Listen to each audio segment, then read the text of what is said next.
All right, let's share our three memories of Melbourne's EB Games, Swanston Street.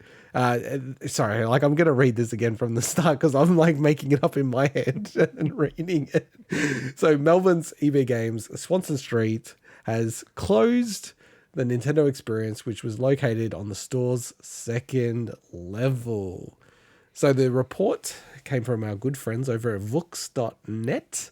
The Nintendo experience opened 14 years ago and became the closest thing Australia has had to an official Nintendo store. It was used by Nintendo for midnight launches, special events, and community tournaments. It was recently revamped in 2018 to add Switch stuff, and the area's closed off with a staff-only sign, and all stock has been removed from shelves. Swinny, share your memories of this space. Look, I really enjoyed going to there. I actually worked around the corner for a few years, down at Flinders Lane, and this is essentially at the top of where, it's not far from where Swanston and Flinders cross. This is obviously a very Australia heavy segment on the show, but That's all right. but it was just really cool. You go up there, you obviously had the actual retail part, but then just being able to walk around and try the kiosks, and there was always students there, had to around playing Smash Brothers. I know they held tournaments there. It was just it wasn't big, but it was a cool little space that just felt like a really cool thing there. And look, I know the reporting, it's obviously they've closed it off. We don't know. I think they're still waiting for a response from Nintendo Australia about, is it something they're bringing back at all? But given, that retail's had struggled throughout the pandemic year and everything, it wouldn't surprise me if they just closed it for good, which is a shame. But yeah, I really enjoyed it. I really did. So. Yeah. I think like if you're Nintendo, it's just something like this would never be made today. And what I'm saying is like a Nintendo area in another company's space and retail space. Yeah. Like having a Nintendo store in Australia, I could see that. Like that wouldn't be a big shock to me. You've seen recently like a lot of like Lego stores and stuff like that. I feel like because it's really all about merch. It's not about selling games, honestly. It's more about the merch side of things. And I think just Nintendo as a brand has been revitalized with the Switch. So I could see that happening. Unfortunately, given the sort of, the sales and marketing arm, like is it even called Nintendo Australia? I can't even remember what it's actually called. Oh, I mean, that's what I think their Twitter handle is. Because, well, yeah, but that's, Nintendo no, Australia. what I mean is like, because they're a subsidiary of the European arm of like Nintendo, right? Oh, yeah, but I mean, if they've got a headquarter there, I just refer to it. Yeah, but it's not like Nintendo of America, which actually kind of like dictates stuff for the region. I don't even think they make decisions in Australia. It's basically whatever Europe wants to do, they sort of just translate it here. But like ultimately why I'm saying that is if they ever did make a Nintendo store here, I would obviously selfishly want it to be in Sydney. But I feel like 95% chance it will be in Melbourne because that's where like what's it called? Nintendo of Australia is based in Victoria, not even Melbourne, right? It's like Scoresby or whatever. Yeah, Scoresby. Yeah. But the look, I don't think this is related. But I just want to bring up the fact that they are currently in the middle. They've been for a few years of building the big new metro station a few doors down, and all the shops there have obviously been demolished and everything. Like even the McDonald's on Swanston Street, that dodgy ass McDonald's, was removed for that massive new metro station. I don't think that's like you think that EB themselves would have been closed by now if that was an impact, but.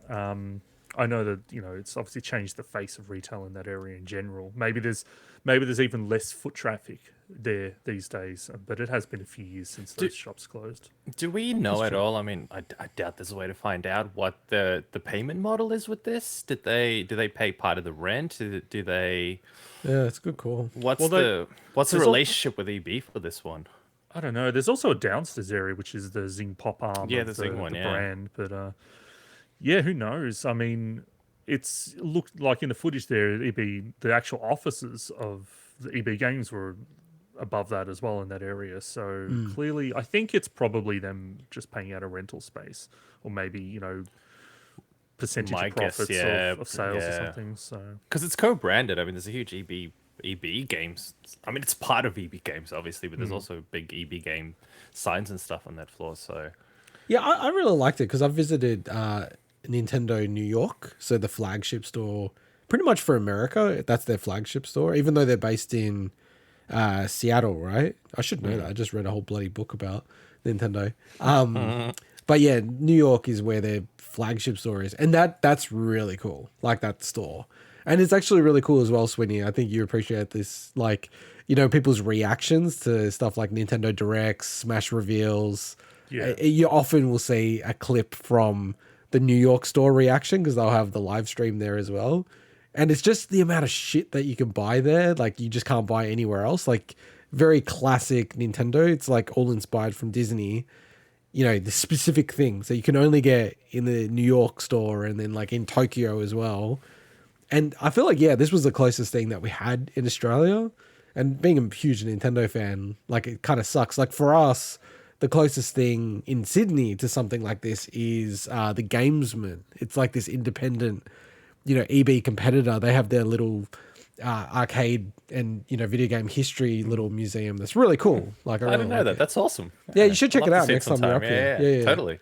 It's really cool. They're really cool, the people there. So shout out to them. But I just want to clarify as well, the footage that's on running on the YouTube clip now, like, that's how it used to look. That's not what its most recent revamp was. There's just not much good footage of when they switch branded at all. So yeah, now there'll be no footage because it's all gone, right? exactly. Yeah. No, it's a bit sad. Like, but I could imagine, you know, just like the face of retail is changing so aggressively. But let's Dude, yeah, the number of stores that, I mean, look, this is stating the obvious here.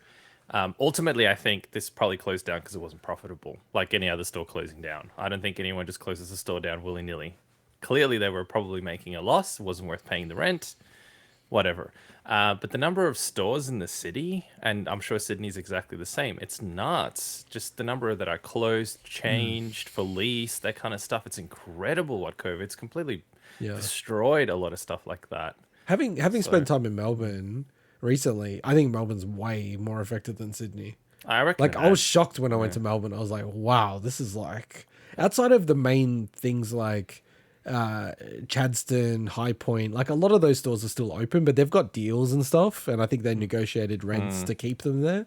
But the city stores, the city ones and stuff like that, it was like, this is like stark, you know. Yeah, and Sydney's bad, but not as bad as that. Like, Sydney, I found, like, I need to double check if places are still open that I go to, and they're like, most of them are, but they've changed.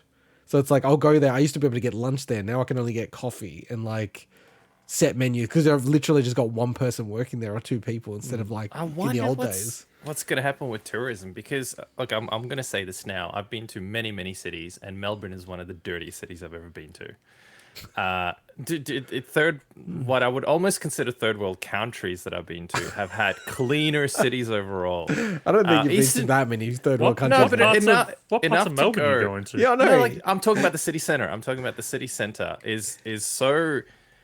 It's not only, look, the construction work doesn't help it at all, but in terms of the overall feel and dirtiness, and one thing that is unrelated, but also something that I wish we did more about, is the homelessness problem that we have in Melbourne. It's huge. It's massive. Can I just say, like, that's the actual, I don't think it's that dirty. No. This is a totally different thing. I'm talking about actual dirty as well, not it's just out of the control problem. from a people perspective in Melbourne. Like, Yeah, that, I totally. notice it as well. It's like just kind of like dodgy people in the city, just like standing around doing nothing or yelling at people. I'm like, this is like New York in the 70s or something. It's like, kind of like that, yeah. how are they not clean? Like, it was starting to happen in Sydney, and they just cracked down on it massively. They're just like, we're clearing out people. They're just sitting around doing nothing all day.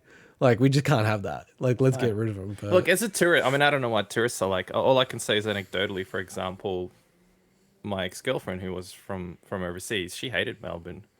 And she traveled a lot, and I'm talking about a lot. It was one of her least favorite places in terms of how it felt and the dirtiness of it.